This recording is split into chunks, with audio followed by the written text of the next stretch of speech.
there's really no debate about, you know, how good of a man he was and how great of an ex-president he was. And quite frankly, there's really no debate about how savvy and skilled a politician he was.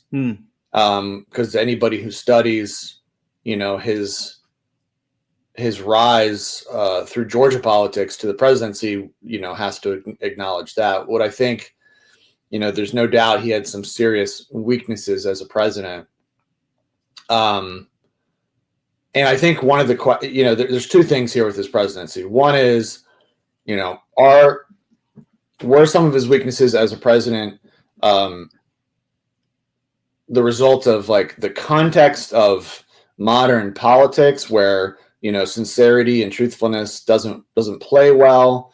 Was he the victim of some of these kinds of things?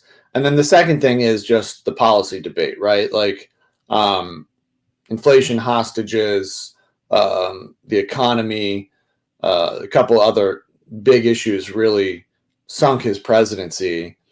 And there's a quite healthy debate about how much credit he gets versus Reagan for bringing down inflation, for releasing the hostages, and for defeating the Soviet Union. Those three kind of issues, interesting, are really sort of at the core of what the case for Reagan is for why he was a better, you know, president than Carter. And there's no doubt, you know, things improved on all those fronts under Reagan's presidency.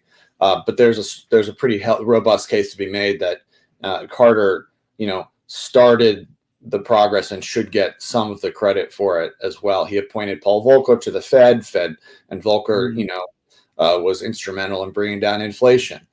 You know, the Carter administration did most of the work to get the hostages released, and Reagan got the credit because they were released as Reagan, you know, was taking the oath of office.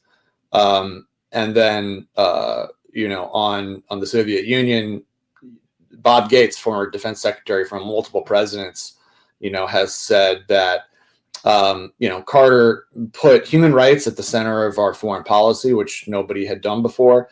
And he also increased defense spending, which most people don't really realize. And those two things kind of put the Soviet Union on a unsustainable trajectory.